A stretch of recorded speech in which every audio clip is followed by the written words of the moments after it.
Oh, that's tragic.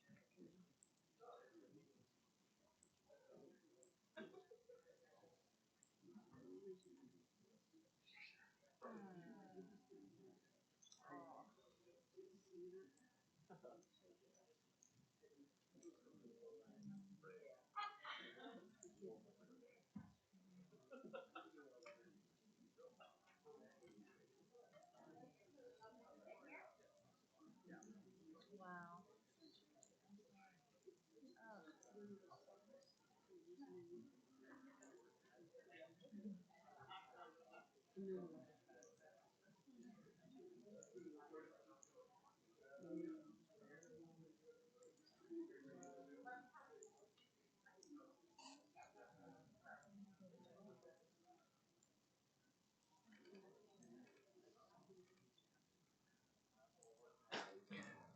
We're going to call this special meeting to order. Could we have a roll call, please?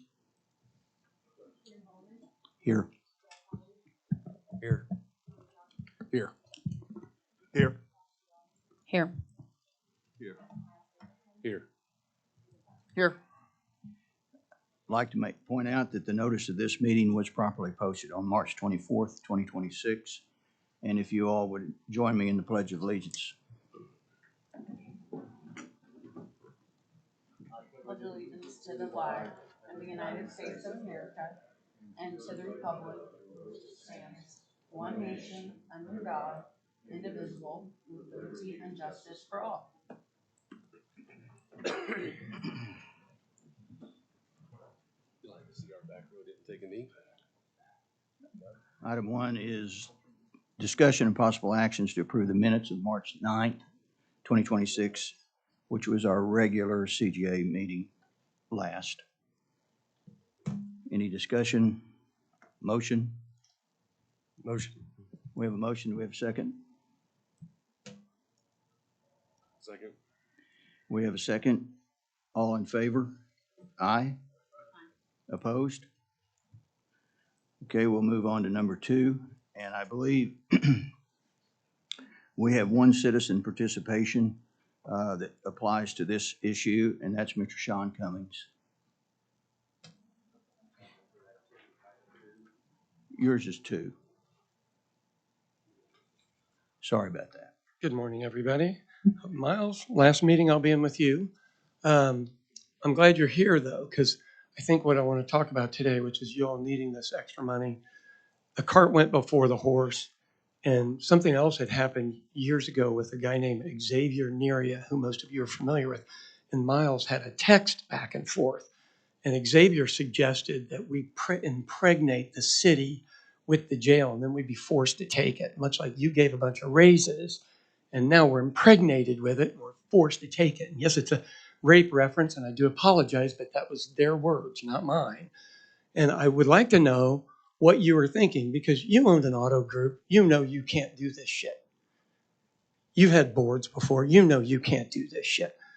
I'm curious to know why you decided to bypass everybody and everything you're supposed to do and went ahead and made agreements that I agree with.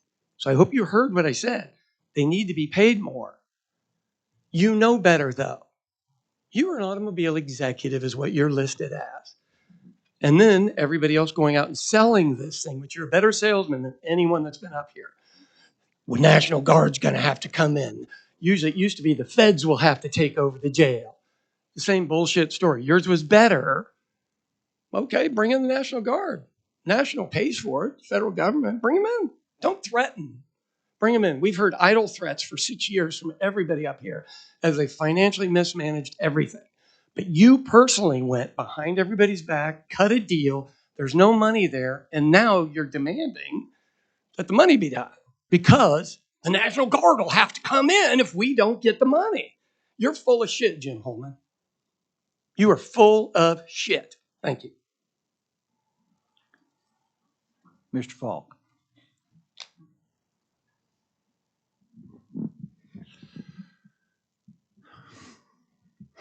So once again, this is a crisis that has been created by our county government. It's a dog and pony show, it's political theater, it's performance art. We're withholding funds that statutorily are required to go to fund the jail. Constitutionally, we have to properly fund the jail. I'm going to read from an AG opinion, Gittner Drummond, 2024, April 26. And this is an opinion determining that in counties operating a county jail, multiple county officers and offices have both statutory and constitutional obligations to operate and maintain the jail. The county commissioners have duties relating to establishing a county jail, annually inspecting the jail, and funding the jail. Third, the county excise board possesses a duty to ensure the county jail is adequately funded. That's a key phrase, adequately funded, and has final approval and authority for appropriation of county funds. Because these duties are constitutional, a county must prioritize funding the operations and maintenance of the county jail before appropriating funds for statutory and other non-constitutional purposes. In other words, we broke ain't an excuse.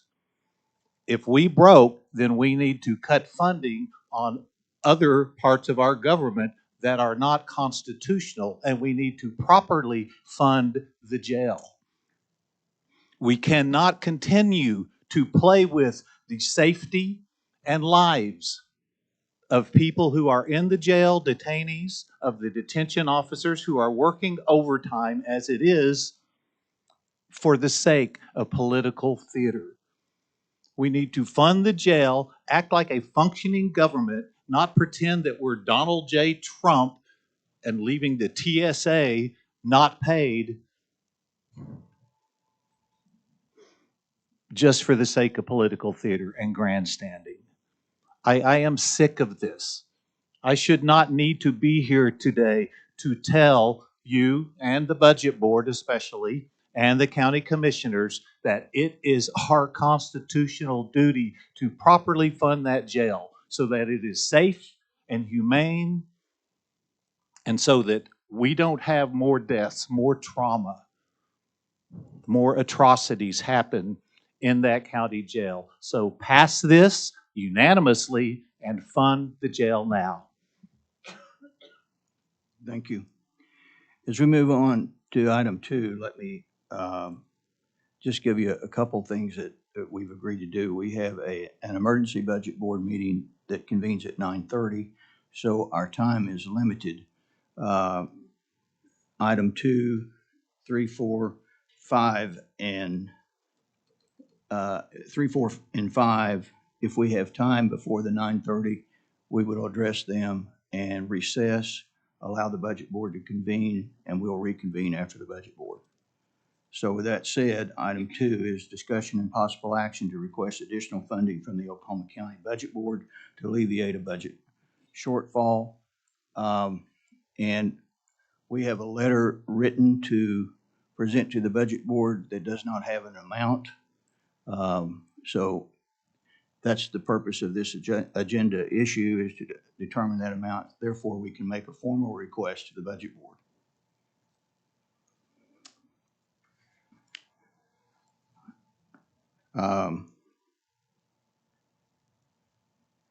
I don't know from the jail, Mr. Kimmery, are you prepared or? Yes, absolutely. Good morning, everyone. I just want to state for the record that I know it's been a kind of a long couple months, kind of contentious. There's been some disagreements. There's been a lot of meetings, a lot of back and forth, a lot of crunching of numbers. We've climbed a few hills. We've stayed up late at night. And I just want to say thanks to the staff that's really worked hard in preparing a lot of this stuff, trying to get us the deficit, the 5.8 that we that we inherited to get it reduced the best that we could. And I think the most important thing is that we're trying to do the right thing, what's best for the citizens of Oklahoma County, Oklahoma City, what's due, what's our constitutional obligation, and to do what's right for the folks that are incarcerated at Oklahoma County Jail. So again, I just want to say thanks to everybody on both sides that have worked with us and have exchanged ideas and suggestions. We appreciate that. And so with that, I'll ask the CFO to come up and give her presentation. Thank you.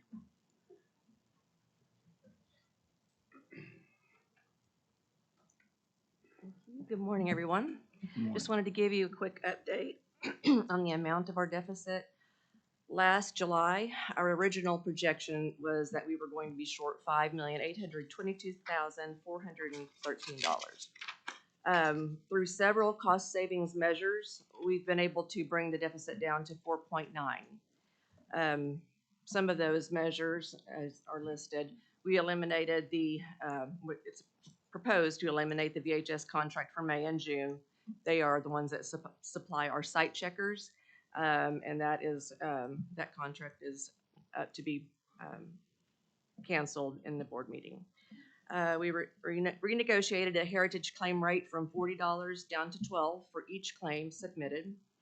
We renegotiated benchmark inmate food costs. We eliminated employee meals. We offered no overtime or stipends for detention officers. We eliminated the peace officer stipend. And in our medical department, we had several different money savings measures. We bought an X-ray machine to save on outsourcing, so we could do those in-house. We changed the way we were dispensing medication, which saved us quite a bit of money. And we changed the psychiatrist's pay. They've identified several different ways within their department to save money, so those have greatly helped. So other things that we've identified as possible cost savings measures, changing suppliers for inmate clothing, our detainee clothing being changed to t-shirts, elimination of the printing of business cards, moving commissary operations inside or in-house, and inmate transportation. So through those things, we've been able to bring that down.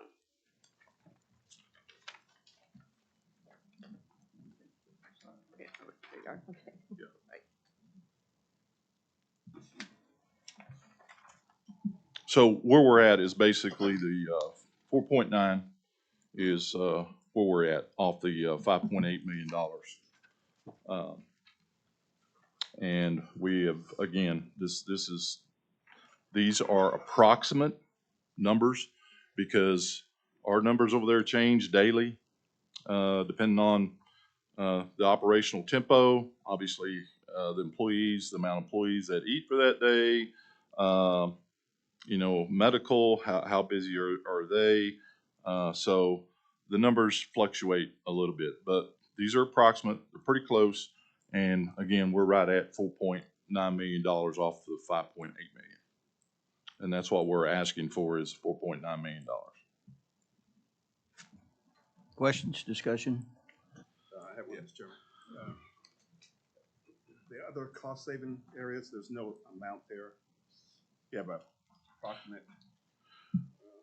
We have actually, some of these we've already initiated, like for the inmate clothing, we do all that now. We don't have the figures back exactly how much we're going to save. We just implemented that. Instead of using out-of-state vendors, we're now using in-state with like OCI, Oklahoma Correctional Industries, that have most of the stuff that we need. So we've found really some good cost savings there. Won't know until probably end of April exactly how much that saves us, depending on how much we need to buy.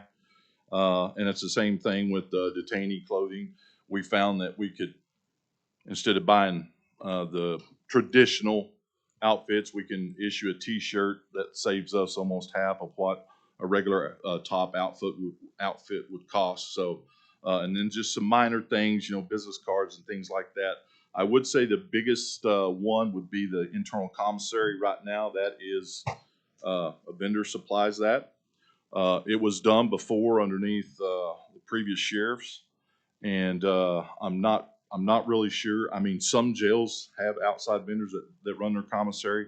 I identified significant cost savings for us going forward if we do that. So that's something that we're really looking at is probably running our own commissary in-house. I'm really curious about inmate transportations, so Uh, I'm curious what that entails. Well, that actually entails what we pay to the sheriff's office to transport inmates. That obviously is a last resort if funding if it's not available. Okay, all right, thank you. How much is that annually? I'm sorry. How much is that annually? It's probably a little over 800,000, or right at 800,000, I think.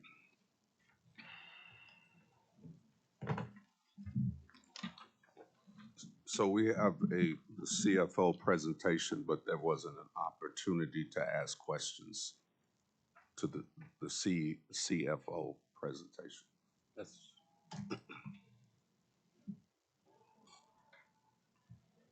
I will certainly say, are you going to conduct your Yeah. question? So thank you for the presentation. With the staff raises, how much did that cost us? It was around $200,000 for just for the FY. We were able to identify though that doing that raise for the detention officer and being able to retain those instead of having to have a VHS person come in and do those site checks, we saved $21,000 per. So even though the raise cost $6,000, we were still to the good by $21,000 by not having to have a VHS person. Okay, so you said about 200,000 to retain those detention officers? Is that what I'm hearing? That was the amount of the increase for the 2 months. But to retain them, I heard something about retain them. Yes, that is our goal, is to retain them. So if we lose them, then to get new detention officers, there's a significant training cost involved. So yes, we would like to retain as many of our staff as we can. One comes in, gets all the training they need, and then they leave. We're really at a loss there because now we've got to bring somebody else in and train, and that's additional dollars. So anyone that comes in, gets trained, we want to retain those people as long as we possibly can. Okay. Well, I think we all know that there is no way that we would have lost all of those detention officers. They would not have left. I keep hearing that, but it would not have been 200,000 or 200 and some thousand dollars more. But I'm hearing about. So also, I was under the impression that we would receive a detailed finance report as to how we arrived at 4.9 million, because I understand the request, and contrary to what some think, I am certainly of the opinion that the staff should get raises, but not to get raises once a vote has taken place for it to be indefinitely paused. So contrary to what some might think, because they were of the same opinion also, but it appears that somebody got to them.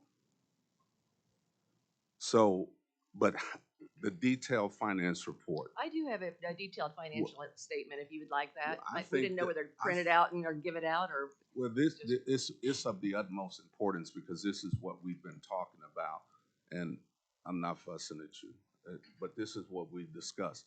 But that report, that report would need to be, as it is, distributed, but then we need to figure, I would like to know how we arrived at the $4.9 million deficit so I can intelligently vote, because I would love to vote yes for this 2.6, but not when I'm oblivious. So it appears, since it's 9:18 and we have to recess at 9:30, in all honesty, do you think you can go through this in 11 minutes? If you want to try to go line by line, we could try to do that. But that's exactly what we did. We took line by line. We looked at averages. If there was anything out of the ordinary in those numbers, we took that out to get a better average. And then also looked ahead to see if anything else was going to change, like utilities. We can look at what it was, but for fuel, maybe need to increase a little bit. So that's what we did for every single line item. Sometimes I am being sarcastic, I'm not with this. So, that it costed us for the staff raises for the detention officers, about 200,000. So I don't know that I can trust the numbers that we just saw, 4.9, without get you the it exact being figure. detailed. I would hope my colleagues would want it detailed also. So it's 9:20 now. Yep. However everybody want to go, but I prefer to go line by line. Well, first off, can we make a motion to receive the document that was provided? Do we have a motion to receive this document? Motion to receive the document. Do we have a second? Second. All in favor? Aye. Aye. Opposed? Very good, thank you. Thank you, Sheriff.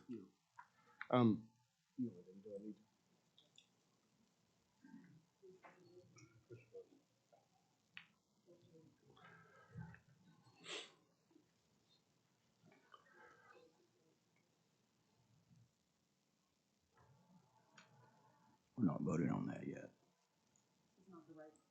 Yeah, we're not voting on that yet. You're just receiving the document. We're just receiving the document, so it's not an electronic vote. It can be electronic. Oh, it It's can? No Okay. problem. Yep. Very good, thank you. This is just to receive the document. Yep, just receive it.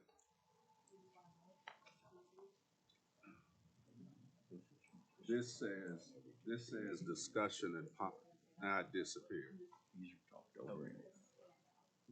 Yeah, I know it just doesn't. Where is it? Because I mean, at this point, I'm not. That was just to receive the document. I know, but The vote says that. I'm not, no.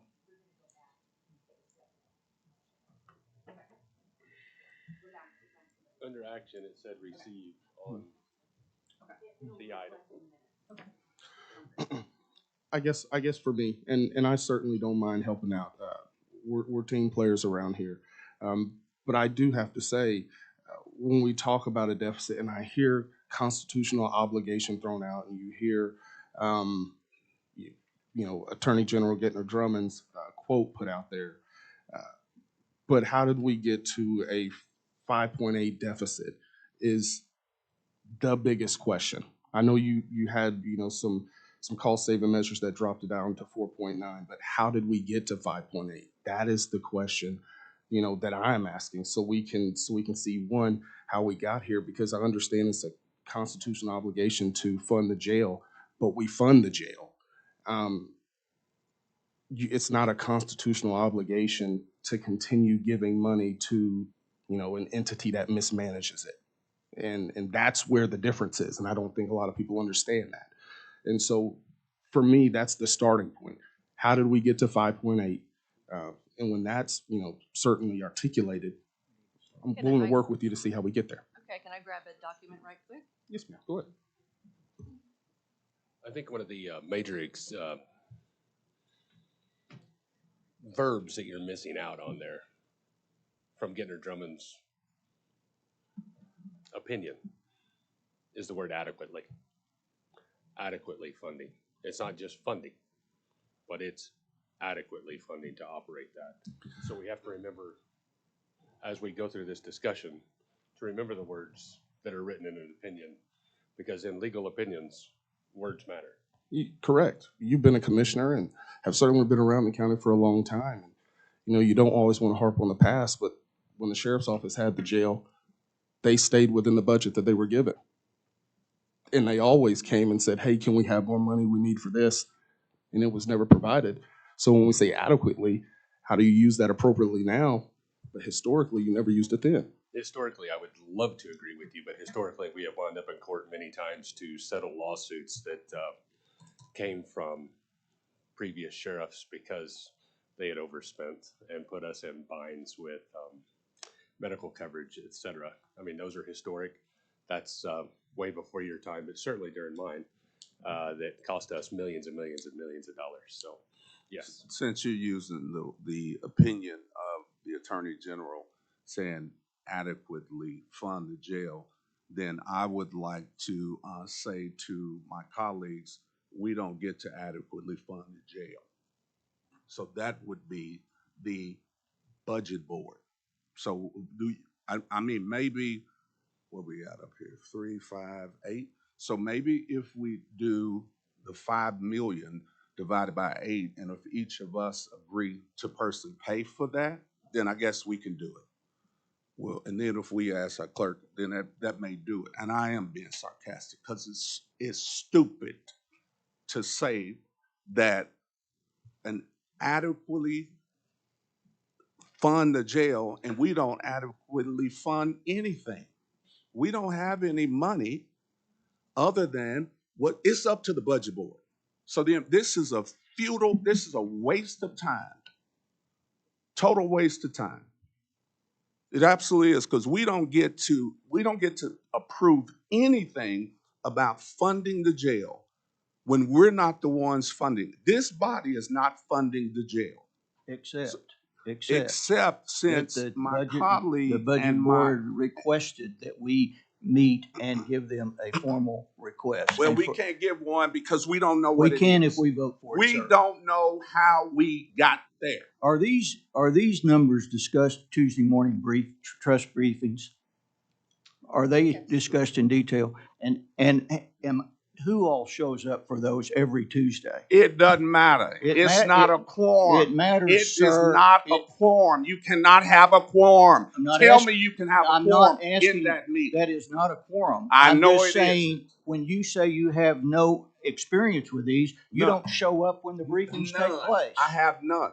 I And- don't know and that so- you've invited So me. you're throwing a dart in the dark, sir, because You are throwing a dart in the dark. No, because sir, I we am don't not. have the No, I am have not. the number. No, I'm not. We don't have the number. Let's let calmer heads prevail. I think for Chairman Holman, I think for me, and you're right, don't attend the meetings, but I certainly watch BET.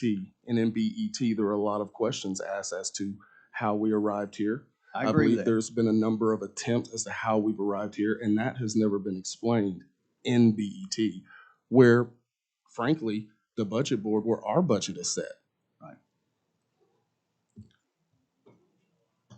I'd like to make a motion to request additional funding. We can request additional funding from the Oklahoma County Budget Board to alleviate a budget shortfall. That is what is stated here. So it is not about a constitutional duty. We do not have a constitutional duty to fund the jail because we don't have the money to fund the jail other than the amount of money that we are budgeted, given by the budget board on a yearly basis. That's all we have. So anything above that, we cannot make that decision. Now, I know you can, because you make whatever decisions you want to make unilaterally, but it is going to be the budget board that makes the decision. We do not have the legal anything to make this decision at all. Thank you for pointing that out. That's the purpose of this meeting. So you're just being redundant. No, I'm not being redundant, because I just heard the commissioner, because he's still a commissioner, I just heard him refer back to the Attorney General and the term adequately fund. We have this responsibility. We don't have the responsibility other than what we are allocated on a yearly basis. And I don't know why we keep playing these games. Listen, I heard somebody say you are the best salesman up here. Well, I would venture to say you're not. So with that, this right here, again, is futile because I don't know.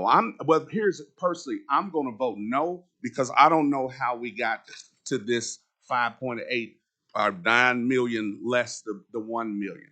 I don't know. We don't even know exactly how much I think it cost. I think we have your point, We don't sir. know how much it Let's costs. move on. Well, no, you can't tell me to move on. And you keep talking over me. So you continue. Well, then, so it's 9:29. So I'll make a motion that we recess. Do we have a second? Second. Motion to recess. We have a motion and a second. Second.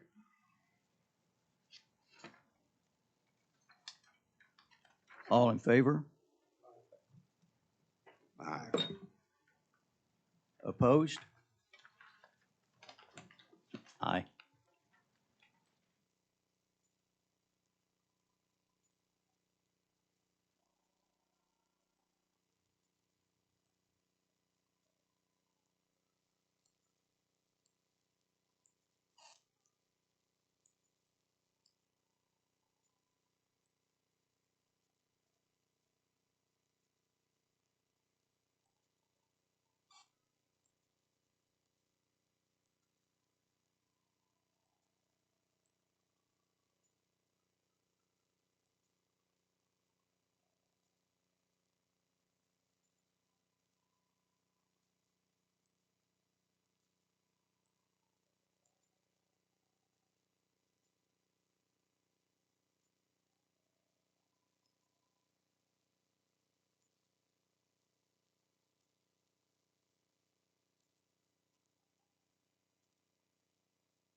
Okay, we'll call the meeting to order and start with the sheriff for roll call.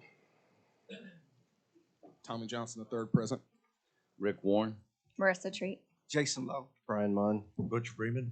Miles Davidson. Larry Stein. It was properly posted on March 27th. And Mr. Court Clerk, would you lead us in the pledge? I will, thank you. I pledge allegiance to the flag of the United States of America and to the republic for which it stands, one nation, under God, indivisible, with liberty and justice for all.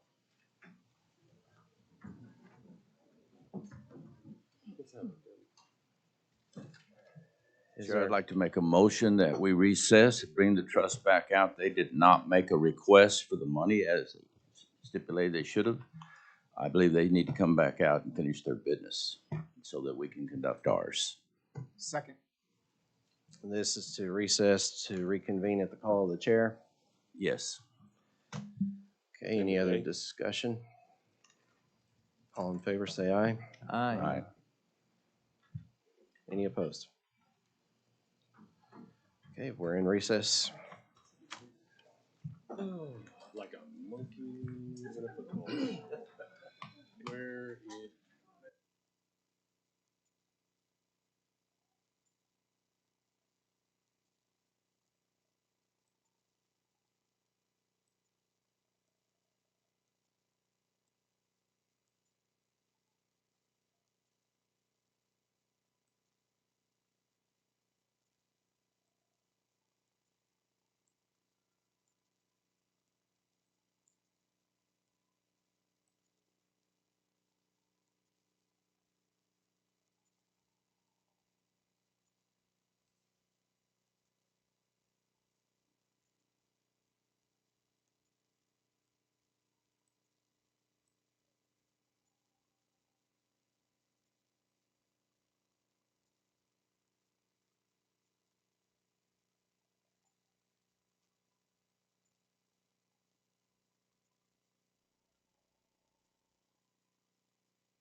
Are we good to go?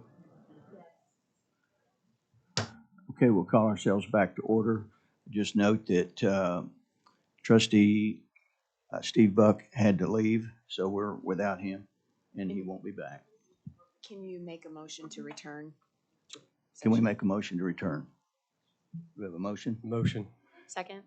We have a motion and a second. All in favor? Aye. Aye. Opposed? Okay.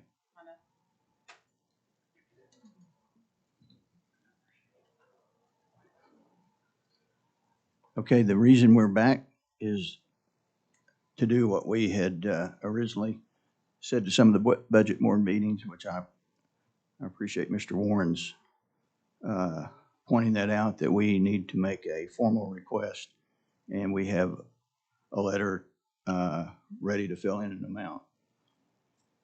I'd like to make a motion to approve the $4.9 million budget request. We have a motion. Do we have a second? Just Discussion? just some discussion. Couple things. Stevie, just one, the jewel money that previously came over from BOCC is not in the figure of the 4.9, correct? So I think with that adjustment, it's more like a 4662229.69. My thought there with that is not to ask for one lump sum from the budget board. Let's work with the budget board and discuss paths forward. I think the smartest thing for us to do is to ask for it on a monthly basis in 3 monthly installments. They can approve those 3 monthly installments for 1.554-076.56 with Mr. Hawley. That does get to the 4662229.69, but it does it in a manner that not only can they have some control over what's going on and see, it's our normal process that we actually invoice the BOCC or the budget board, the county monthly. So it's nothing out of the norm. It just, for transparency purposes, it actually breaks it up. It makes it a whole lot more palpable, not only for the budget board, but also for the public to see exactly what's transpiring. I know the county clerk has changed some of the ways that she works with things to add some transparency through transfers and such like that. So that'll also add another whole layer of transparency. So if you would accept an amendment, my amendment would be that. Yeah, accept that. Do we have a second? I did. Oh, he motioned. I offered an amendment. Oh, we didn't vote on it. Why is board hung up? Yeah, board's hung up. There we go. There you go.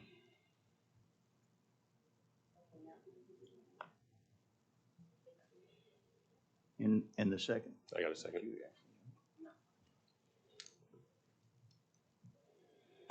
Okay, we have a motion. It's one, I don't have the exact amount.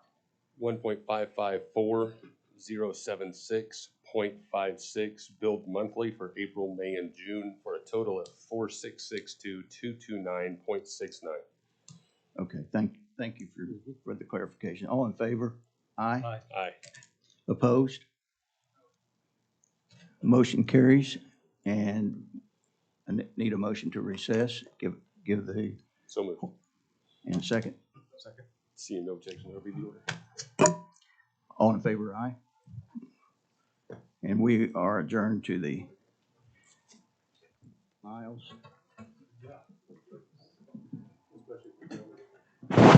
You may.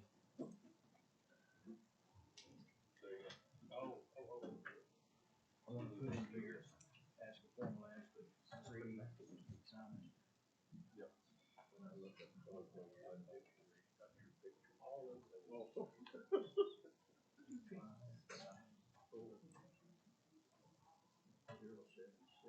One more day.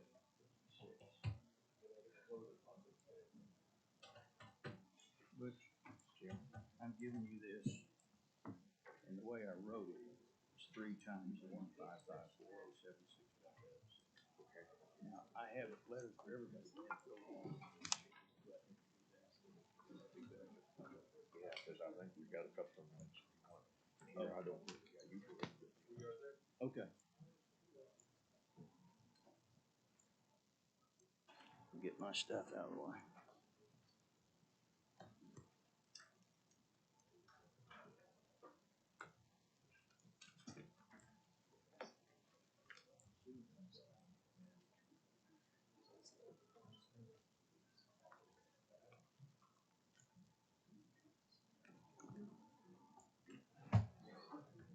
Hard my reach.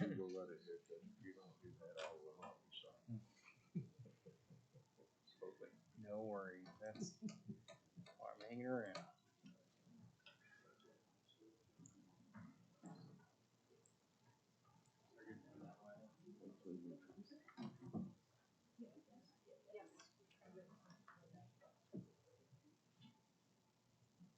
Where'd Marissa run off to?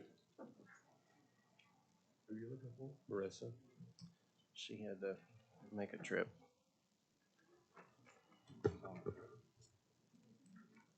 How are you? Better than I deserve, for sure. Looking forward to getting out of this snake den. No, that was for public consumption, as are many of the other things I will be saying.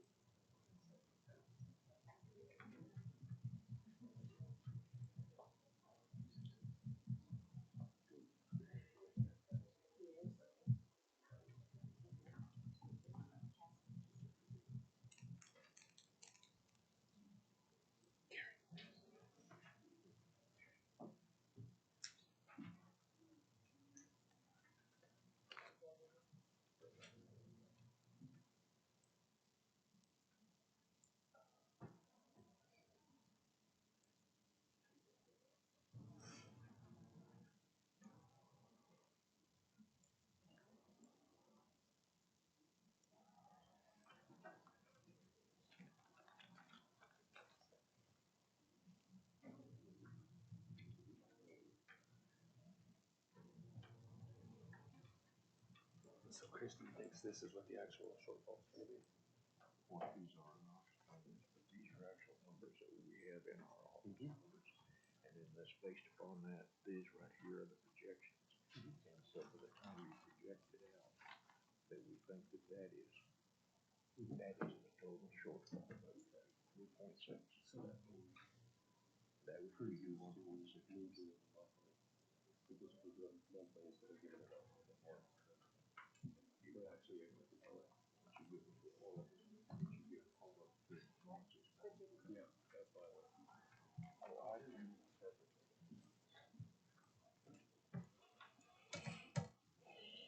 Thank you, sir.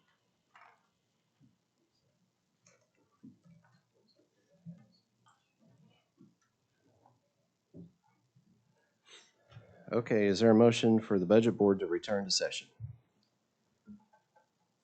So Motion moved. for budget board to return. Second. All in favor, say aye. Aye. Aye. Okay.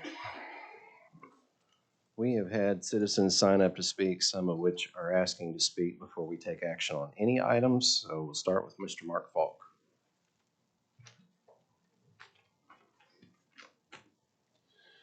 At the risk of being redundant, I want to repeat some of the things that I read from the last meeting, or I guess ongoing meeting, because this is very important. This is from an AG Gintner Drummond opinion on April 26, 2024, and it speaks to the requirements and the duties of the county to fund a jail. It says that an opinion determining that in counties operating a county jail, multiple county officers and offices have both statutory and constitutional obligations to operate and maintain the jail.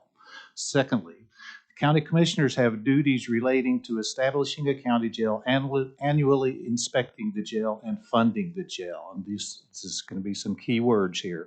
Third, the county excise board possesses a duty to ensure the county jail is adequately funded and has final approval authority and for appropriation of county funds. And finally, because these duties are constitutional, a county must prioritize funding the operations and maintenance of the county jail before appropriating funds for statutory and other non-constitutional purposes. In other words, this is not optional.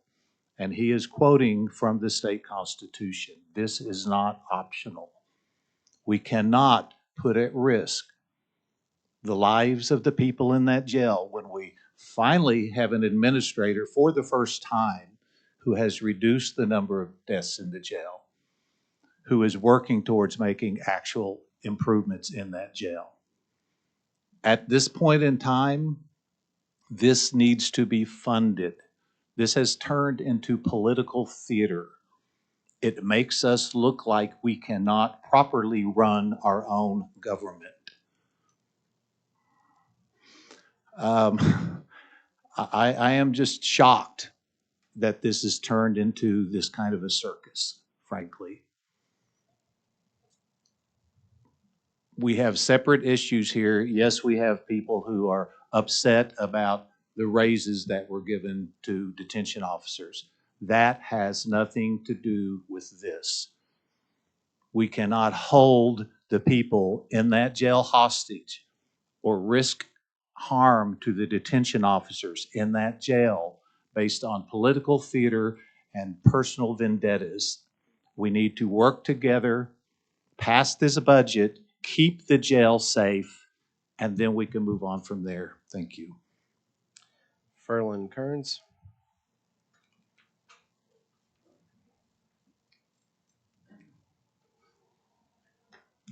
Good morning, everybody.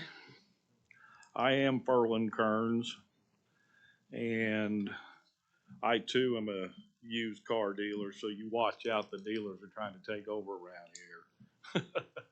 You guys are smiling. You ain't supposed to do that. Bunch of grouchy old men. Marissa, you better watch out. It might be contagious sitting up there around these guys. But I am here in support of funding, properly, adequately funding the government.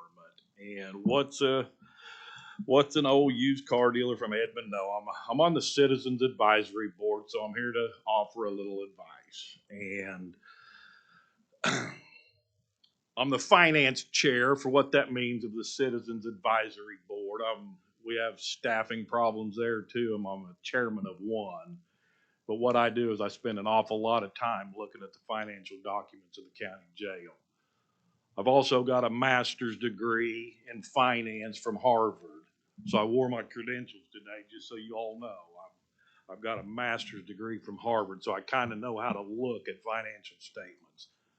With that master's degree, I've got a professional certificate in capital budgeting projects and financial statement analysis, mergers and acquisitions, so I know how to read a balance sheet.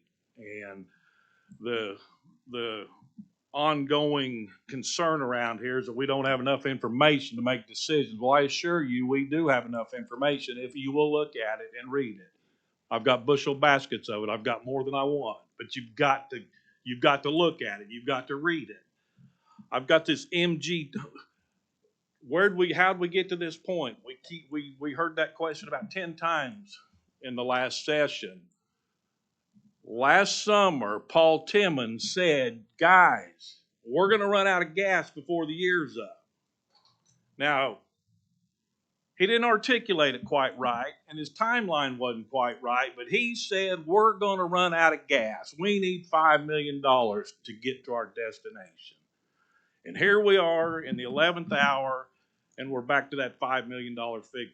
We've got a different person. Miss Kim Beaver, I believe is her name. She did her own evaluation, and lo and behold, she comes up with the same $5 million that Paul Timmons did last summer. We ridiculed him, we mocked him, we fired him, but here it is, however many months later, and we're at the same $5 million shortfall. He was right. He knew this was coming. You project the inflows, you project the outflows, it's simple math, not a big deal.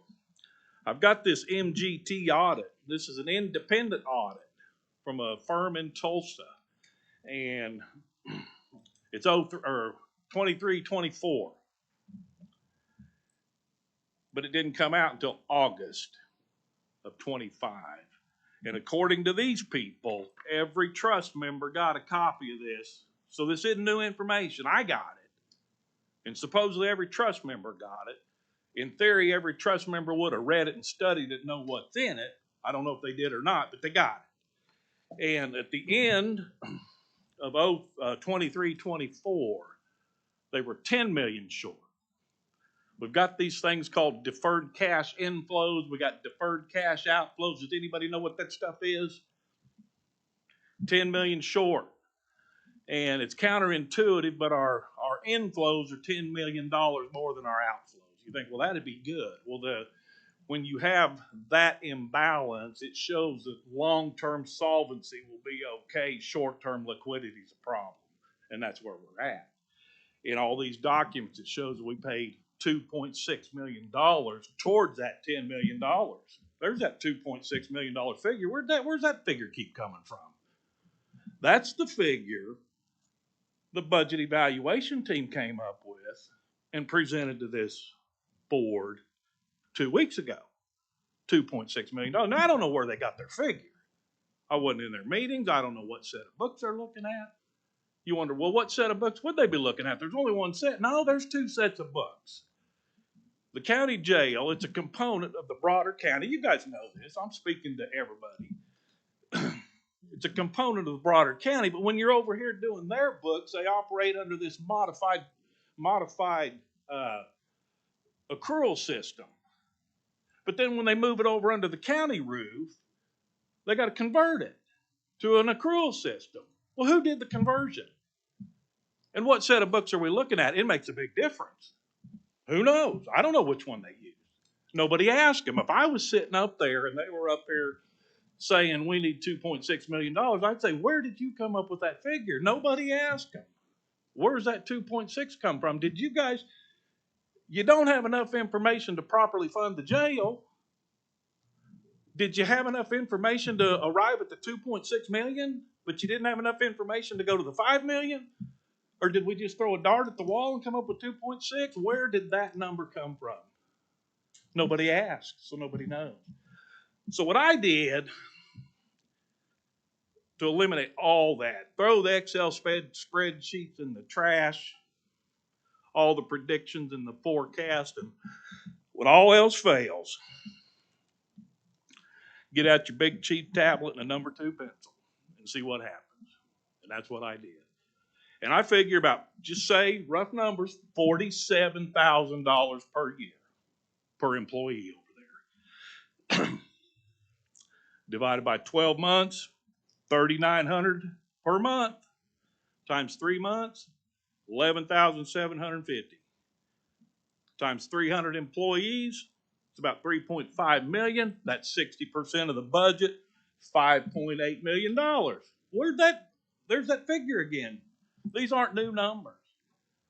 The smartest of the smart people use their Excel spreadsheets and they come up with $5.8 million. I use a legal tablet and an ink pen, and I get the same $5.875 million. Simple math. Everybody that looks at this knows we need millions of dollars, and except one new entity we've got around here. And the decorum in this room is so low, I'll just go ahead and say it. We've got this new financial advisory firm of Scobie and Stein. And everybody agrees that we're in this $5 million neighborhood except Scobie and Stein. Scobie sat right there at his chair and he said, I don't know nothing about math. But, and he spent the next 5 or 6 months proving he knows absolutely nothing about math. He goes on the news, these cameras, says, I'm not qualified to be on the jail trust. He admits he's not qualified to be on the jail trust. But then we bring him in here as an expert witness, and he talks for an hour about his daughter's cavities and car wrecks and cooks in the restaurant. Everything but math. He can't talk about math because he doesn't know anything about math. I happen to know a little thing about math. What I would ask you this, would you let him be your expert witness in your kids' finances, your business finance, your personal finance? Would any of you do that? Why would you let him be the expert witness when it comes to county finances and county money? It makes no sense to me at all. None. So what I would say, and then Larry makes the motion through his person is designee to defund the county jail. 2 weeks ago, we defunded the county jail. We've got an opportunity to fix that today. That was the result. You can shake your head, but that's the result. We defunded them 2 weeks ago, so we've got an opportunity to fix that today. You want to correct yourself, Mr. Ferlin Kearns? That You is guys are not out of what the order. motion You can't was. interrupt the speakers. I know you don't have any decorum around here, but you can't interrupt the speaker, Jason, Larry. You guys, you should know better. Robert's Rules of Order. You don't get to interrupt the speaker. So what I would say, we've got an opportunity to correct that today. We've now got to figure out of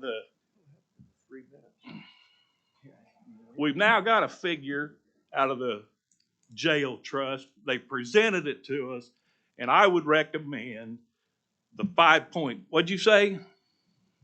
4 million, whatever. I would recommend that we adopt that number and adequately fund the county jail that the people have been talking about. Thank you, Mr. Chair. CJ Weber.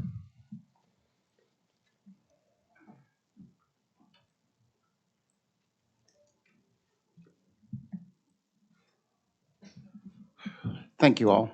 I will try to keep it within the 3 minutes since Robert's Rules of Decorum were just mentioned. One of the things that I would ask is that we take a serious look at what is going on with the finances and where the money is going. We have recently filed a complaint in regards to the raises that were issued. We feel that it was a violation of statutory law. We have asked 2 former assistant ADAs and 1 former district judge to review this to see if there were any issues that could pertain to the breaking of rules or laws. We had listed in the formal complaint the statutes that they believed were in violation. And as I'm sitting here and I'm listening to this, I am not an elected official, nor do I want to be. I'm a citizen. I pay taxes. I want to know that when my tax money goes for whatever it is that you guys are going to issue as far as taxes, that they're going to go for the right reason. They're going to go to the right place. It doesn't appear that that's happened. It doesn't appear that that has happened with this jail since J.D. Sharp was sheriff and built that jail some 20, 30 plus years ago. There's always been an issue there. Now we're at a place to where I'm reading in the newspaper that the National Guard may be called out because if we don't fund this or if we don't do that, that's an option. DOC was thrown in there, that might be an option. A whole lot of things are being thrown out to try to scare a bunch of folks so that way they can somehow support whatever's going on. But this is really simple. If you can't spend the money the way that you have been either elected or appointed to spend the money, then maybe you shouldn't be the person in charge of the money. This budget board has to make a decision on whether or not they're going to finance the jail. Yes, the jail does need money. Yes, we don't want inmates or personnel being harmed. But we also need to look at, are we going to continue to throw money each time after things that we can't even get accountability for? I just sat here in a meeting for 15, 20 minutes when we talked about a budget that basically numbers were thrown out, but there was kind of no explanation as to where this money is going, why this is here, how these raises are going to affect the budget. None of this is even thrown out there, but yet we're bold enough to ask citizens, oh, and by the way, we're going to spend some more of your money for this issue. It doesn't make any sense. So I'm speaking to you as a layman, citizen, but most of all, as a person that each one of you represents. Whether or not voted for you or not, it's your job. I just ask that you do it. Thank you. Any other citizens to speak? If not, perhaps under new business, we could move to receive this letter we just received from the jail trust from their previous session. I apologize because this is a special meeting. There is not a new Okay. business item. All right. Well, perhaps under number 2. Is there a motion to receive this letter? So moved. All in favor say aye. Aye. If you all could hit your buttons for me, please. Thank you.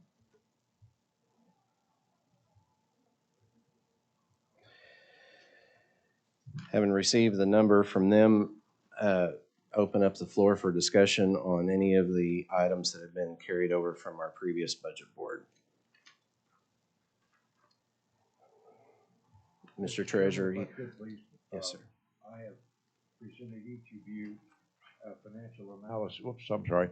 I have presented each of you a financial analysis, a simple analysis, in order to try to follow what our Harvard graduate was trying to get us to do. So it's a very simple analysis. What we did in the county treasurer's office is we went into the books of the County Criminal Justice Authority, and starting with the beginning balance of 1st of July, and then working through the deposits on a month-by-month basis, working through the checks on a month-by-month basis, and coming down, and then in this handout that I gave each of you, all of the numbers until you get down to the March numbers, starting with March numbers, and those marked in yellow. Those are estimates based upon actuals for the first, whatever that works out to be, the first 8 months. So those are actual numbers that you see through and come actuals to project futures. And that's all it is a projection of future. That comes up then with an ending balance or a shortage of our projections of roughly $3,630,000. And the reason I wanted to share this again is actual numbers. Now, using the numbers to project the future actuals is always dangerous. There's no question about that. There's a lot of unknowns in there. But since we're looking at figures, and since everybody's got their own set of figures, I like to look at actuals and to know how we got to where we got. And so based upon that, we would be looking at a 3.6. So we're getting somewhere. I think we're actually getting pretty close to the same range of numbers anyway. There is no question. There is no question, but one, we're going to fund the jail. Of course, we're going to fund the jail. Now, the word funding is a subjective term. What I think is funded is different than what you're going to think is funded. But at the same token, somewhere in there, there's got to be a number that's more than a survival number. It's got to be a number that's going to work the best for the county, going to work the best for our citizens. And please, everyone understand there's not a single soul up here who did not put his or her name on the ballot because we ran for these jobs because we wanted these jobs. We wanted these jobs because we feel very strongly about county government, and we feel very strongly about what we can do for you, the citizens. We'll always have disagreements, but somewhere in there is a happy medium where we all succeed. And that's all that we're all after. End of speech. Okay. Is there any other discussion? Is there any action on any of these items? I would like to bring up a point, and I certainly agree with what you're saying, Treasurer, about we're all here to help. For me, it's always just been, there's a budget that we are all given at the beginning of the fiscal year, and we are required to live within those confines. And so as we got outside of that, my simple question was, where did it go? And that's all I've ever asked. Just where did the money go? I see your figures here, and I see how you got here in future projections. But if we're all allowed to just spend what we think we need, how will the county exist going forward if we were all to operate under that guidance? If I could, Sheriff, I'd like to address that real quick. All of us had a budget at the beginning of the fiscal year. We didn't go into this to know how to spend until you run out of money or spend until the county runs out of money. We had a budget, a well-developed budget for the entire county. And we, each of us as elected officials and as the jail and other entities, each of us had a given pot of money. Understanding there's always going to be instances where we may have to work to increase that pot of money as we go through. But you're right, each and every one of us had a beginning budget. And I'd like to add, as I've been saying for weeks now, the Oklahoma County Criminal Justice Authority is a failed experiment. The lack of accountability and transparency from the trust since its inception cannot be ignored any longer. The talk of reforms and more involvement from the trust as a body is too little, too late. Since its inception, the trust has never formally adopted a budget. I repeat, never formally adopted a budget. As a body, they have failed to approve transfer of funds within operating line items for salary, benefits, operations, travel, and capital expenditures.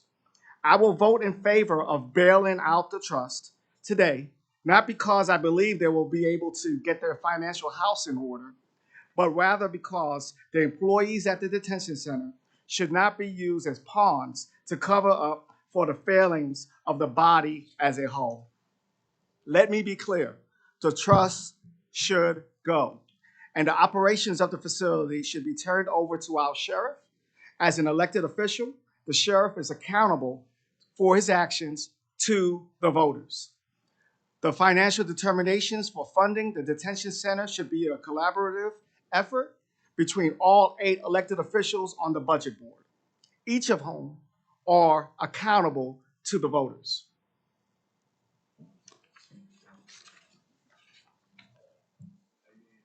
Is there additional comments? Is there a motion to take any action on any of these items? Mr. Chairman, I know that each of you were in the room when I said this the first time, but I'll say it again. I'd like to make a motion that we fund the jail per their request at 1.554076.56 billed monthly for the months of April, May, and June. That will fulfill a 4.662229.69 request that they have made. To that fact, it will not exceed that, meaning that Mr. Freeman's projection would also be funded at $1 million less out of our surplus. So I think that offers Budget Board the most control over the funds. It gets the trust to the point to where they're able to keep people employed, keep people safe. I keep hearing to keep people safe, but I want everybody to remember that as the deaths tolled, that keeps our taxpayers safe, because everybody's property tax goes up every time one of those deaths happens inside the jail. Every time. We've got a lot of them coming up. Mr. Kimmery's done a great job getting that under control, and I'd like to see that kept up. So if we could go ahead, and I'll make a motion to fund it as such, Second. And what item number are you wanting that on? which it's the chairman's choice. They're all for funding. Yeah, it's an up to, the 4.66. That way Butch's number of 3.6 could also be funded. Well, okay, when Before you we say vote, also be funded, you have not something? on top of. No, not on top of. Yeah. I mean, but that, if, I'd like to in other words, vote if your before we motion vote. passes, then yeah, it will be more than sufficient to cover Yes. our projected. That is correct. Cody? Okay, well, Miles, to your point, then I think the language would need to be up to an amount of, and not just an amount, if that's what you're wanting is flexibility, because otherwise it would indicate that the Did I not 4.6 say was up to enough. 4.66? I did not hear that. I know you didn't in the previous meeting. I just wanted clarification on whatever action this board takes as far as allocating dollars. If you recall, the budget evaluation team has kind of grouped our reserve funds, which I'm assuming is what you guys are gonna have to utilize here. I would like an indication of whether that's coming out of the one-time reserve funds or the ongoing reserve funds, because we track those completely separately so that we can adjust our tracking sheet accordingly. I would say if we can do it at a one time, should do it at a one time right now. It's my recommendation. Okay, thank you. I'll accept that amendment. Okay. Those are the motion. One-time funding. One-time funding. In the meantime, Chairman. what is the trust going to do to be able to continue to reduce costs? I've talked to the district attorney's office, and she says that we can earmark these funds for the use of constitutionally required services instead of just giving money to provide whatever they wish to spend on. And if that would be something we could add to that motion, I think it would be much better while they continue to find savings and target all of these funds for constitutionally mandated services instead of just putting it into their funds.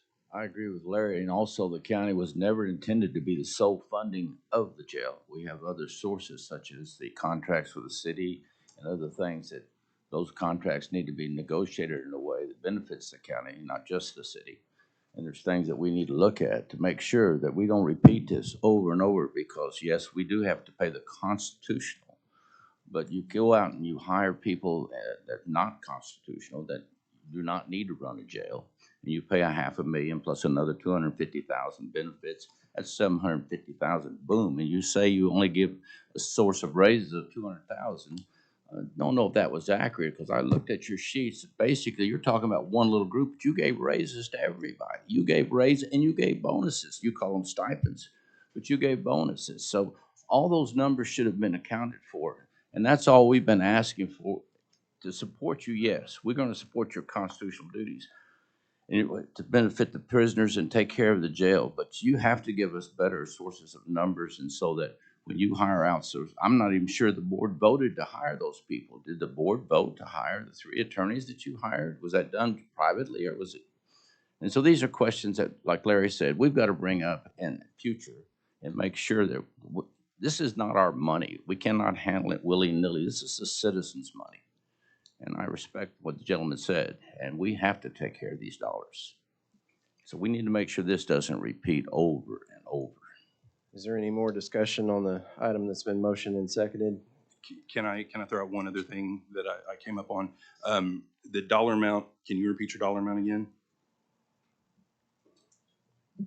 466. Okay. I thought that's what you were talking about. The 328,000, the jewel dollars have already been moved over, which was part of that 4.6. So No. No, the 4.9 was without the jewel. We took the jewel out. That creates a new As total of previously 466. stated, that was the 4.99 okay, number so that I the adjusted 4.6 to is the after 4.6. adjusting that out. Okay, because we've got the jewel money here, and then we've got another 300 on another agenda item. So we're talking the same jewel money. It's just in 2 separate agenda items. Is that right? Brandy, I thought you were saying earlier that the jewel money that you're referring to is an action that was previously taken by the commissioners a couple weeks ago. And when the 4.9 number came up, they, I think, maybe didn't account for that action that was taken a few weeks ago. Is that correct? Yes, Okay. and so that's why we went ahead and deducted that to create the new amount of 466222969 that Commissioner Davidson listed. Right, but did So the do you- colonel's number, the 3.6 that the colonel came up with? Has nothing to do with it. Has Well- nothing to do with the jewel numbers. Exactly. It's So been up to that's my amounts. point. So if the colonel's number And it would still be is covered. the appropriate number, let's just assume for argument's sake for a moment that the 3.6 is the actual number at the end of the day, then 328,000 of that 3.6 has been taken care of out of the jewel dollars. Is that correct? Which would still be covered under an up to amount of 4.662. Thank you. Commissioner, I'm just making sure that everybody is clear because I think what we've seen from the previous meeting and previous BET meetings and previous trust meetings is that nothing ever is as clear as it should be.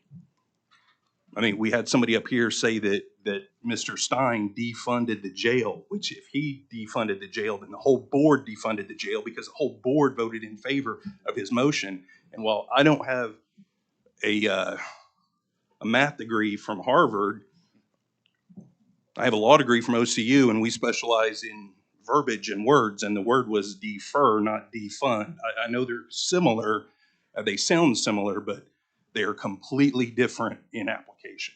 Okay. So for the wording of the agenda items, do we need to, it seems like to me, maybe adjust the motion so that on item 3, it would be fully funded, item 4 would be fully funded, and under item 5, to get to the same number, would be $2,336,011. Okay. Well, Ms. Treat had mentioned all of those dollars coming out of one time. Items 3 and items 4 are notated. One is out of one time and one out of ongoing, so. But I'm trying to work within the words of the agenda items. So You could go to just your item potentially. Yeah, the item 5. item 5, Because it's up to 505, we're still underneath it. Okay. 4.662, meaning everything underneath would still be able to be funded. all right, that works. Okay, so is number 5 where you would like to make your motion, Mr. Davidson? That sounds great. Is that still your second, Madam Clerk? Yes. Okay, we clear? Item 5, the previously stated motion. Any other discussion on a motion and seconded motion? Right, so that we're using the item as written on item 5 on our budget. That's slightly different than what the motion was, because you wanted to divide it into 3 with 1.5 million roughly every month. And so what we're doing here is we are basically funding the entire 5 million. Is that correct? No, sir. Okay, No, we're sir. just funding The agenda 2. item is up to a 5.058 number. I am suggesting that we pay up to 4.662 number at installments of 1.55 number. That would also include yours, which is underneath the 4.6, and that is a 3.6 number. Adjusted according to Cody for 300,000, that would be a 3.3. Upon further reading. It's just math. Upon further reading of item 5 is for in an amount not to exceed $2.4 million, so you couldn't do anything in agenda item 5 north of $2,403,538. That's the budget. Not to exceed. So you're in agreement with the motion, or you're not? Yep.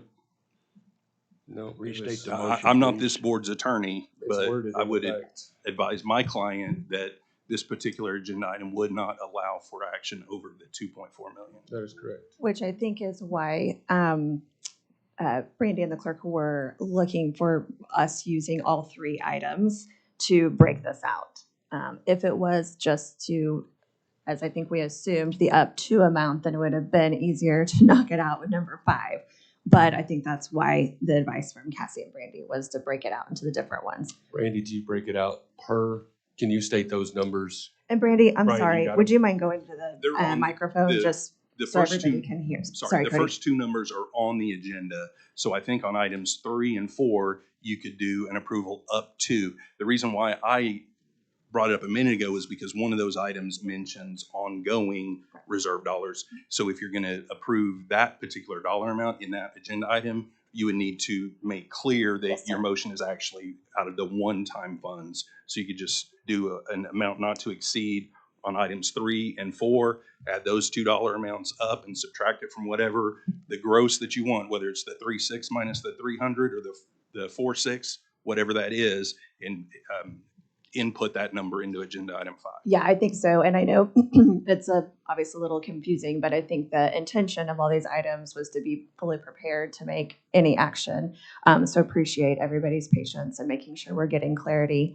I do think it'd be good for Brandy to speak since she hasn't been able to speak at the microphone, just so everybody can hear what she has to say for full communication and transparency. Thank you, Madam Clerk. Okay, so just to clarify, to remain in line with the motion that was made for the funding of the 4.66222969, that is going to take all 3 agenda items, items 3, items 4, and item 5, like Commissioner Mon stated. So we would have to fund item 3 at the full amount asked, not to exceed the 1.266914. Item 4 would have to be fully funded at the amount not to exceed 1.05930469. And then item number 5 would have to be funded up to an amount not to exceed 2.336011. Those 3 amounts will total the 4.662222969. Now, another thing to consider that I know Cody had mentioned, items 3 and 4 do specify. Item 3 specifies,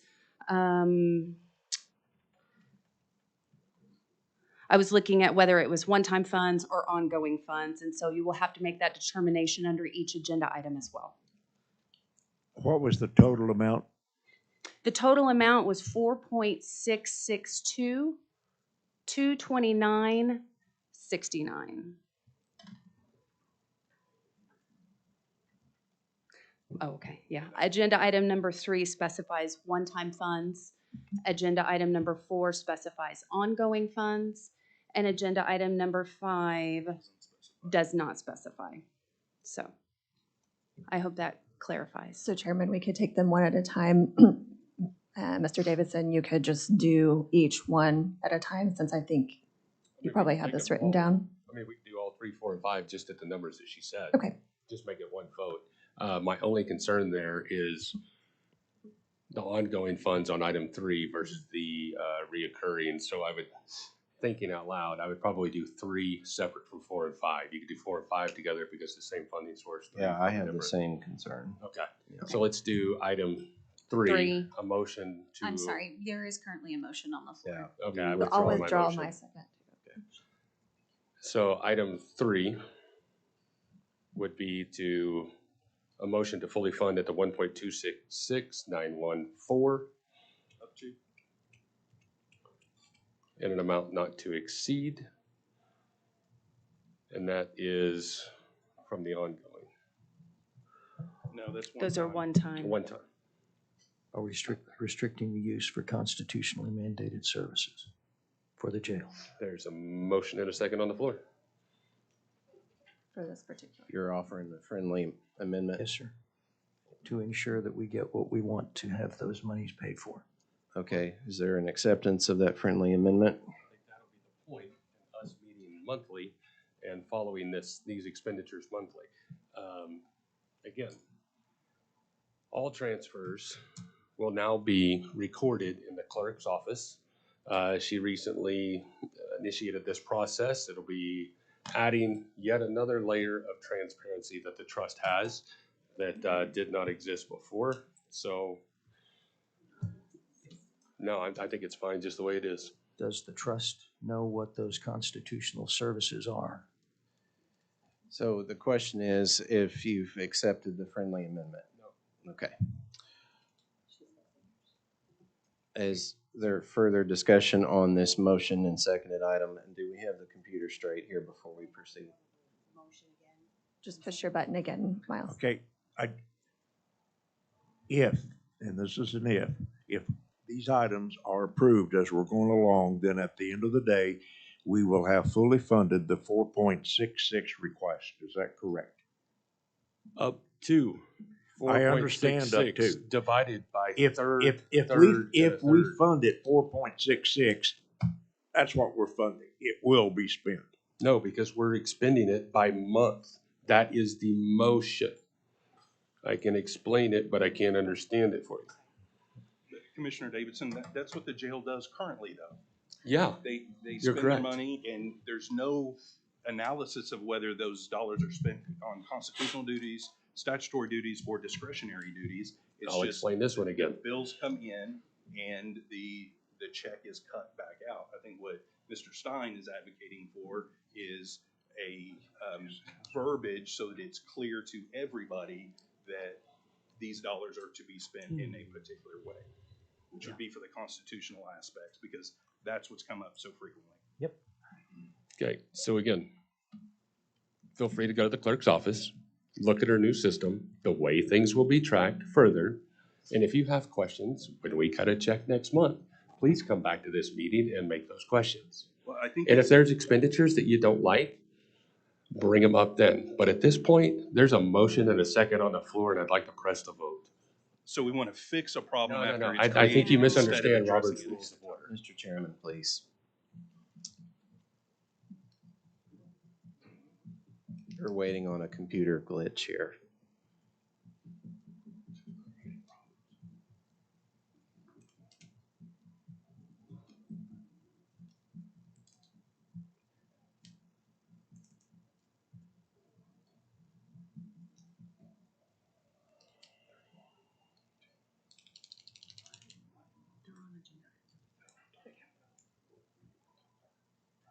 Okay, there is a motion and a second on the floor. He's pressed for the motion. Is all in favor say aye.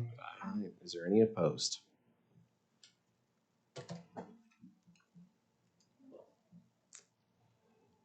Mr. Freeman, Mr. Warren, Mr. Stein, may I have your votes, please?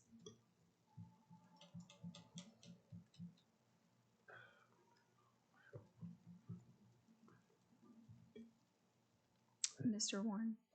Okay, thank you, sir.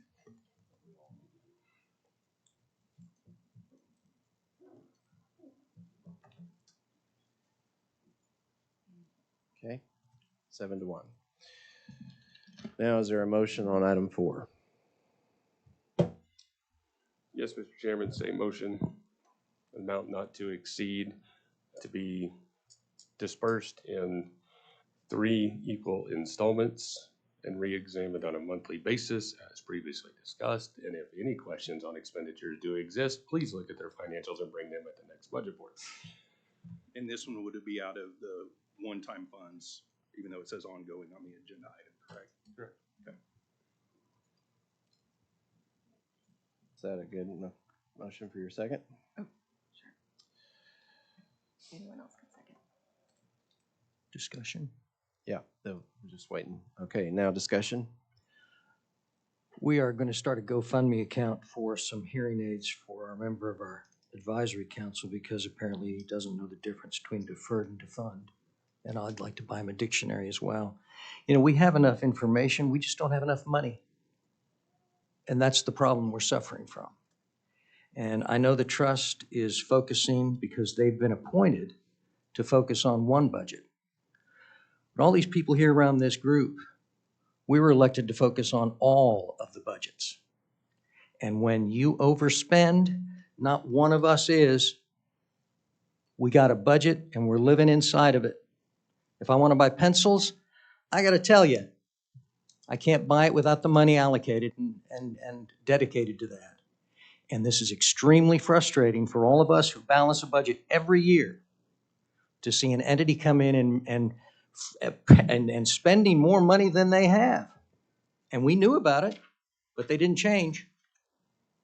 And it has to change because we don't have funds for next year. This is unsustainable. And it's very disturbing when people don't live within their budget, as every single entity inside this county does. Further discussion. All in favor, say aye. Aye. Aye. Is there any opposed?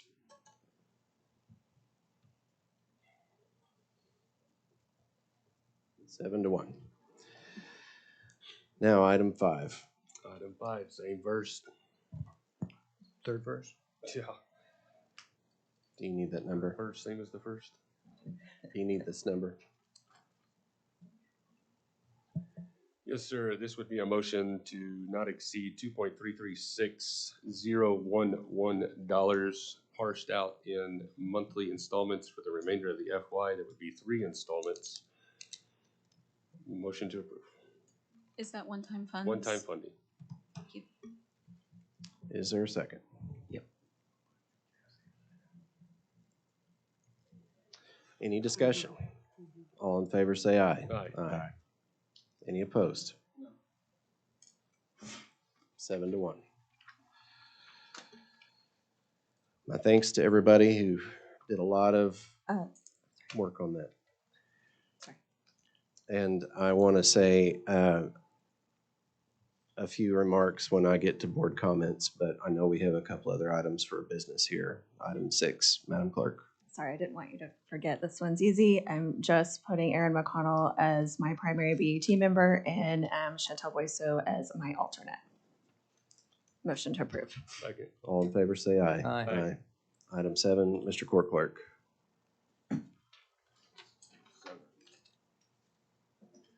I'm sorry, can we get a vote on that, please? Commissioner Moore, thank you.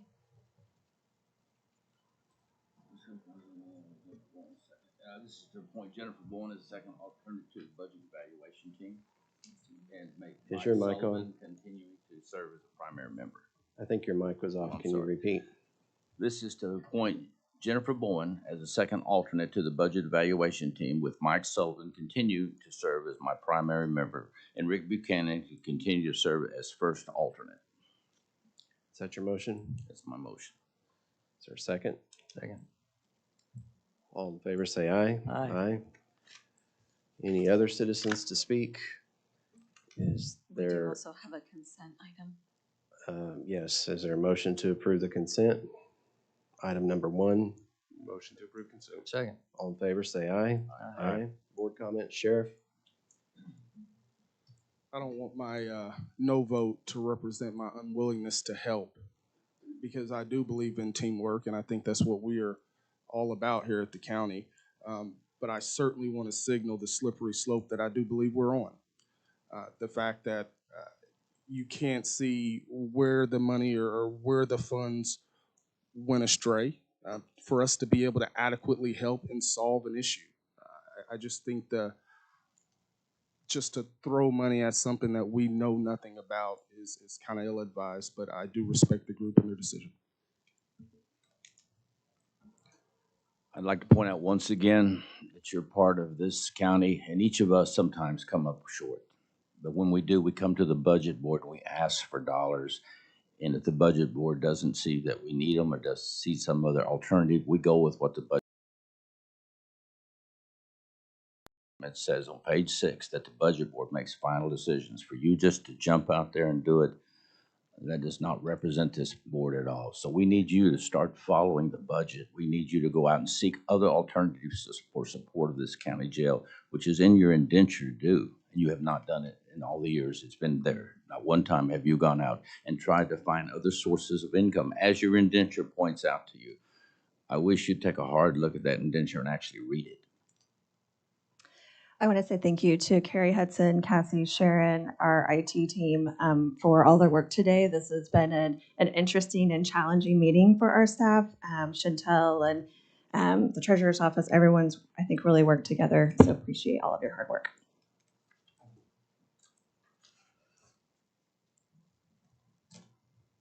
Had I been king for a day, it would not have been done this way. I still think there was a better way to do it.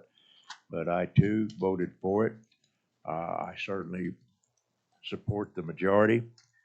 Tim, I think you've got a lot of work cut out for you. What we have ended up doing, based upon your current expenditures, we've actually funded you an additional $1 million. So any way you look at it, like I said, you were spending at a 3.6 rate, and now we funded you an additional 4.6 rate. So go out and do well. I have full faith in you.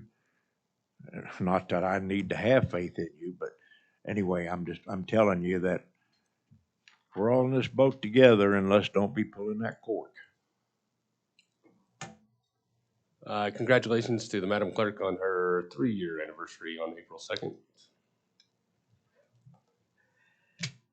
I want to thank the treasurer for putting together this stuff. I know probably it was Christie, and she's terrific. And it was Christie. And the other thing I want to remember is that 85 years ago today was when the stage play Oklahoma opened for the first time on Broadway. Changed everything, and it's part of our history, and that's something that I think should be honored and remembered as we look towards the future, because it's a great state, and we're all working together. I want to thank the jail trust staff. I went on a tour again, more than just the required one I have to do every year. I try to go do that throughout the year at different intervals. I went on a Friday afternoon and found the experience to really be even better than the previous one, which I was impressed with before. The cleanliness, the improvements to the kitchen, the laundry, the work on the actual enhancement of the food that we offer to the inmates. This isn't a BOCC meeting, so I can put that report in a BOCC, but I just want to salute that I recognize all those changes from having gone through there. I was out in general population with the inmates and not any fear of my safety. The respect from inmate to the detention officers was evident. I pulled different inmates from their cells and asked what their conditions were, and they may have made a point about something, but overall they agreed that they were in good condition, and they had been impressed from times maybe before that they had been in the jail. That was a contrast from the difference that they had experienced previously. So I want to thank all the work of the jail trustees I want to thank Commissioner Davidson because this is his last budget board meeting, and I appreciate you coming today and serving with the insight. I thank you for your service on the jail trust, which I know has been an otherwise thankless job for all of those who serve. It's a hard subject. And for those that are not elected that serve on there, I always remind they serve free of service. And that is an enormous amount of time. They've had a disruption to their day-to-day to come and do this because they are working in most cases. And I appreciate the sacrifice they made to be here because this was obviously a very important conversation to have today.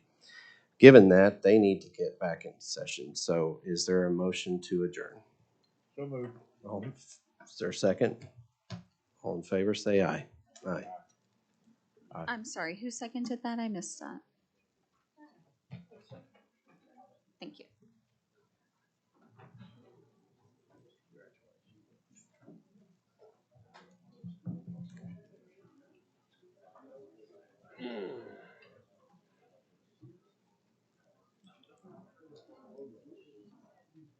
Didn't understand it, but he voted for it. Hey.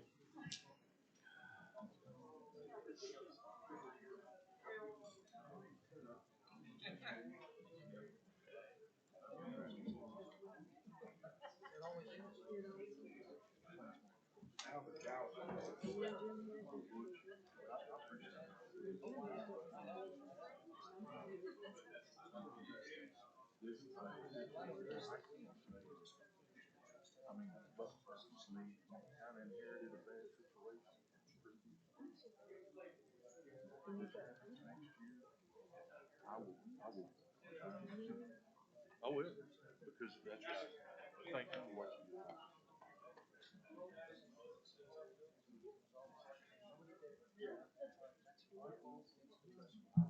Absolutely true.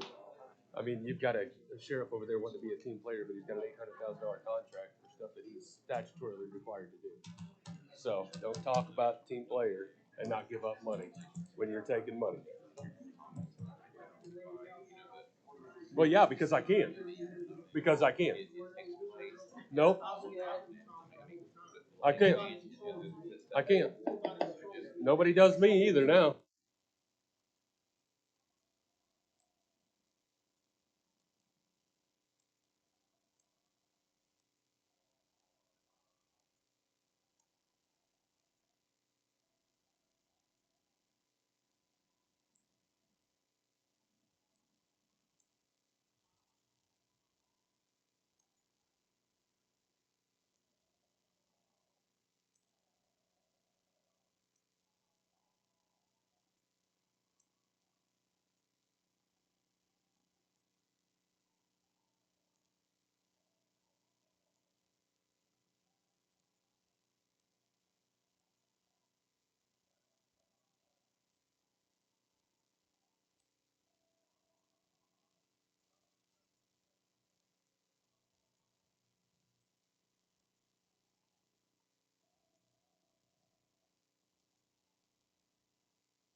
Thank you, clerk.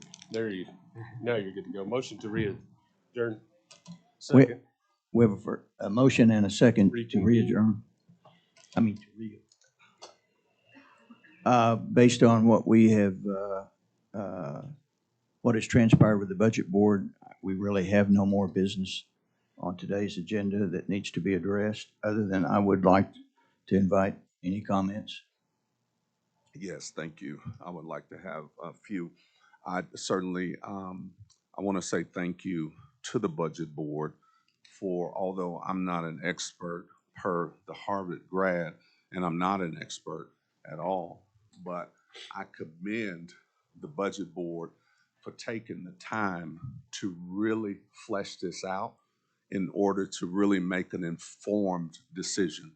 And I truly, truly thank you for that, because 2 weeks ago, it looked like the vote was going to happen for the money to be given with no type of statutory compliancy, if you will. So this, I believe we all won, regardless of me being an agitator, and I would be an agitator again, but this is how this should have happened in the beginning. So thank you, Budget Board, and thank you for listening to a person who is not qualified to run a jail. I didn't say I was not qualified to be on the jail trust, not qualified to run a jail, and neither is anyone else in this room other than Sheriff Johnson, contrary to what you all may say, and Tim. Those are the only two people qualified. And then the last thing, now I am being funny, not sarcastic. It was April 4th, the third year anniversary, because on April 4th is when I lost, but I won to Marissa, not April 2nd. That was all. I just want to throw that in. You certainly won. Yep. Any other comments? I would just also like to echo the thanks to the budget board and to those budget board members that took the time to meet with me personally. It is an educational process. One of the things that was stated, I think perhaps it was Mr. Stein who said this does, or Mr. Warren, or both, in different ways, that we don't repeat this in the future. And if there's one thing that's besides the monetary good of this meeting today, it would be that. The budget going forward, we have, those of us that have talked about it in the jail have just taken it on ourselves to not use the building as an excuse.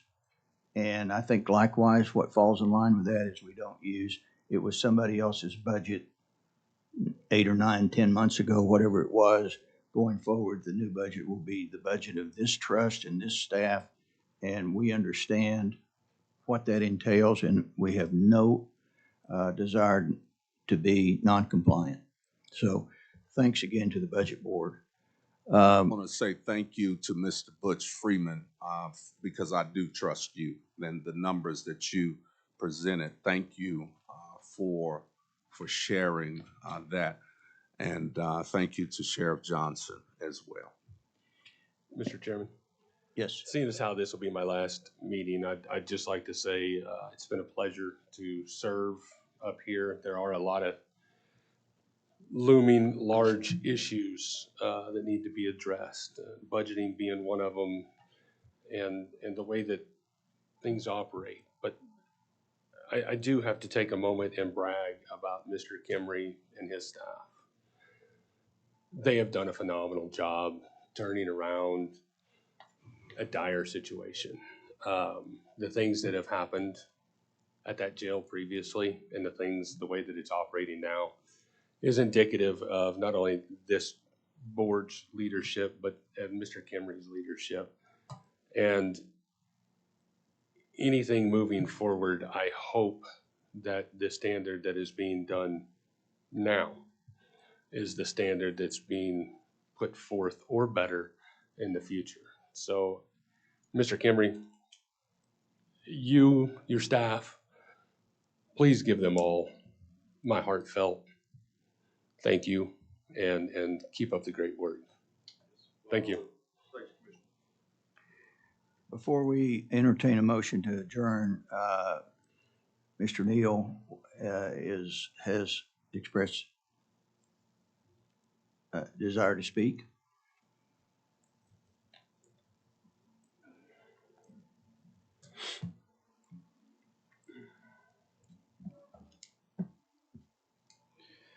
Thank you, Jail Trust. As I come here today, I do so reluctantly, in the sense that as a taxpayer and as a citizen, I would hope that those that are either elected or appointed to their positions do so and operate within the law. It has been mentioned, and it's been mentioned in the budget board meeting and prior to this meeting before, that there was a unilateral decision as it was in regard to raises. And then when that decision was confronted during the board meeting, there was first denial and then there was acceptance of it, I believe, the day after. In regard to that, we at the Neal Center for Justice, on behalf of citizens of Oklahoma County who have asked us to do so, have filed a formal complaint in regard to the chairman's decision, Mr. Coleman. We've laid out a factual basis in the document, which I have been instructed to hand out to each one of you, so that way you have it.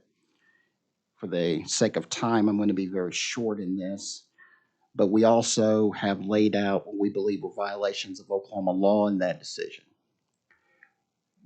No one is saying that the people at that jail do not deserve a raise. We believe that they do, but we believe they should be done lawfully. If a governing body makes a decision, we believe that that should be honored, and we don't believe that that was done. And we don't believe that there was any explanation given viable as to why that was not done. So unfortunately, this complaint has been filed. I will say this, that in the complaint we mention what we seek in that. That is, number one, the resignation of the chair. Secondly, an independent investigation by the board to determine where the money is being spent. I think that the sheriff actually pointed that out quite well as far as trying to give accountability as to where funds are going. And a referral for criminal review, as well as corrective governance measures. You have to remember that as the jail trust, you also have folks that are over at that jail right now that have, in my opinion and the opinion of others, done things far less, and yet they are there because they have violated law. If the laws of the state of Oklahoma have been violated, we believe that no one is above that. And so that is the reason why we have asked for this complaint to be submitted. It has been submitted to the Oklahoma County Clerk's Office, as well as we were instructed to submit a copy to the Oklahoma Attorney General's Office, which we have done so as well. It is our hope that this trust does what it's supposed to do. Protect the citizens, protect those that are detained, but most of all, to service the people of this state with the fiduciary responsibility that you've been entrusted in. And at this time, I'll issue out this document. Thank you.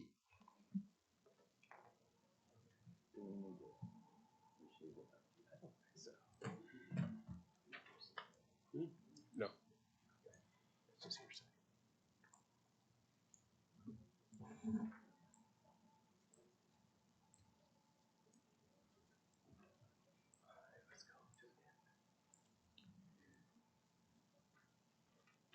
Okay, I believe that concludes our business. I would just, yes, sir.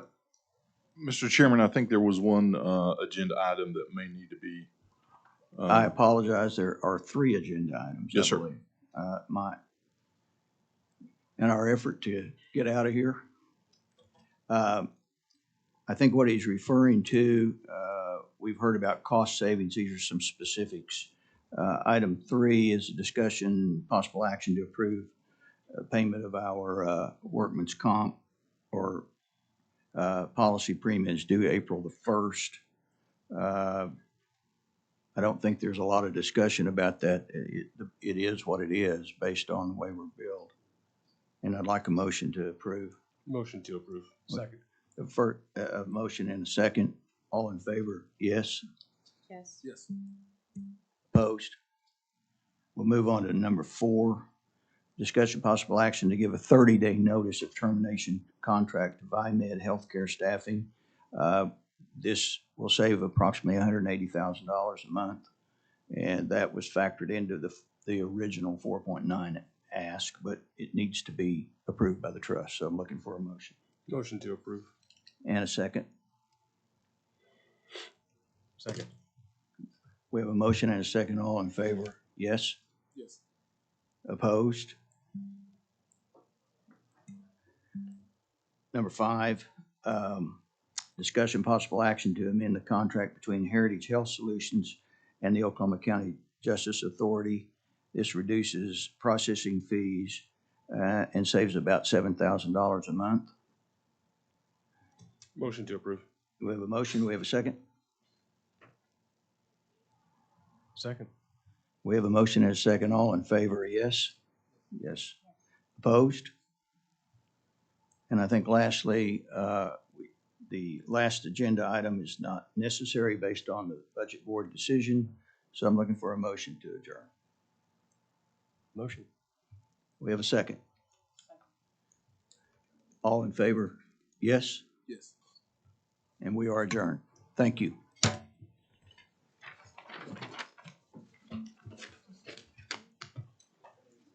Ashley, thank you.